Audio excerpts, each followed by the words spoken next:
Welcome to your daily writing habit, episode number 142. If you are writing a book or thinking about it, or maybe you've started writing your book, but you're having trouble finishing it, you are in the right place. I'm your host, Christine Whitmarsh. If you're looking for me online, search Christine Inc., I-N-K, like the stuff you write with. Each day, I am sharing with you the writing habits I've learned over my 18 years as a ghostwriter, book coach, and author. I have found that three things in particular have a huge impact on your success, and they actually have the ability to turn a non author into an author. Those three things are writing fundamentals, productivity, and mindset habits.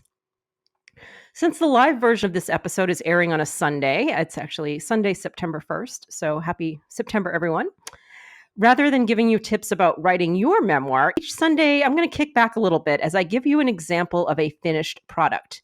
I call this Sunday Story Time. And at the end of the following book excerpt, I'll pose a question that will hopefully help you with your own writing. So here we go. May 19th, 1962. During the early 1960s, Americans of all ages and from all walks of life were very concerned about communism, the Cold War, and what would subsequently be called the Evil Empire. The then Soviet Union was militarily ahead of us, particularly in terms of weapons and their space program. They were first in space with the first satellite and first again with a human in orbit. This wasn't okay with most of us, especially as the space race and the Cold War were closely tied together. This was not a friendly competition to the moon to search for moon people. This was a matter of national security. President Kennedy's declaration that, quote, "We will put a man on the moon and bring him back alive in this decade," end quotes, lit a fire under the country. There was a lot of nationalism mixed with concern that our enemies were quite literally taking over the world. That concern spread even to kids in high school, including myself. I was inspired by the president's challenge and became enthusiastic about all things that flew.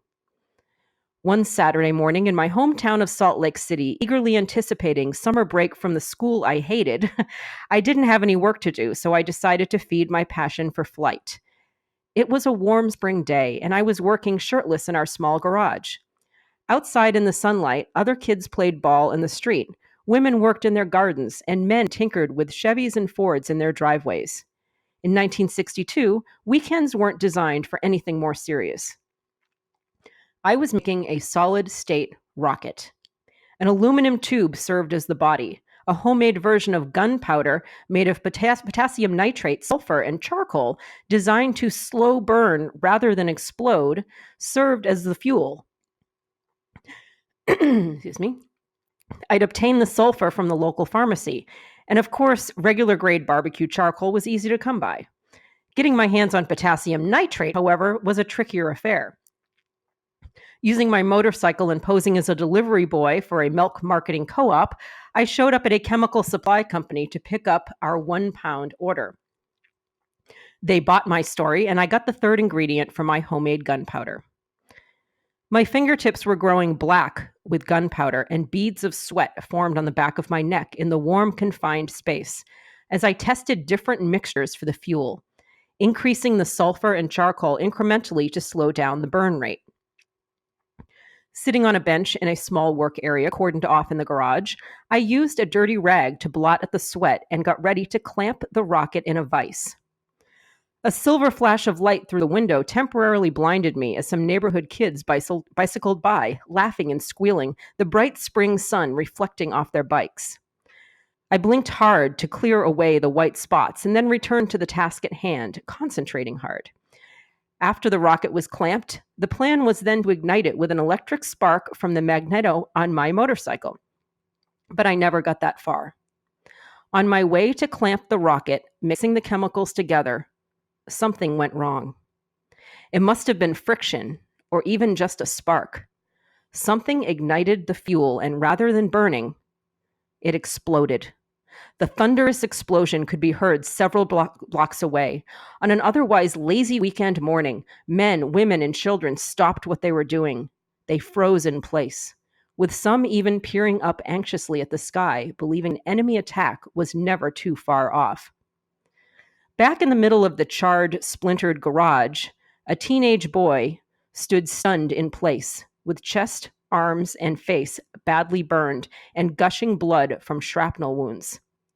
I was surrounded by blackness, but there was no pain yet. That was from the book Shift Your Narrative, A Blind Man's Vision for Rewriting the Stories That Limit Us by Russell Redenbaugh, one of my amazing clients. You can get your copy of Russell's memoir for free. You only have to pay shipping by visiting shiftthenarrative.com. I highly recommend this. His story is incredible, and the lessons that he learned that you can apply to your life to shift your own narrative. Shift, SHIFT, the narrative, narrative.com.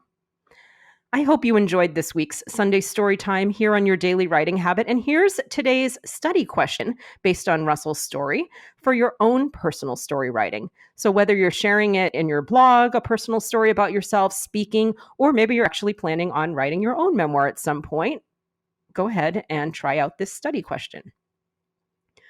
In describing the events leading up to and then the rocket explosion itself, Russell used multisensory writing, describing in intricate detail the sights, sounds, and feelings of the day. From the near blinding sunlight reflecting off of the bicycles of the neighborhood kids to the thunderous explosion when the rocket blew up, followed by the dramatic details of his injuries. So much so that he nearly places us out in the garage with him on that sunny spring day in 1962. So here's my challenge to you. Pick one story, just one, whether real life or fiction, from your book in progress or the book that you are thinking about putting into progress. And, find that one scene and see what opportunities you can find to add more sensory description to your scene. How can you use sight, sound, taste, or tactile sensations to put us in the scene with you? That is the writing exercise, is to see how you can add more sensory descriptions to one of the scenes from your book in progress. And I would love it if you would visit my Ink Authors group on Facebook and let me know how this writing exercise goes for you. You could even share the scene. It's a private group, safe. The settings are that you can't share any content outside of the group. And we also have a great group of people that would never do so. So it's a nice safe space for you as an author, surrounded by other authors, if you want to share the results of this writing exercise with us. Thank you for joining me here on Your Daily Writing Habit, where I'm helping you write and finish writing an awesome book.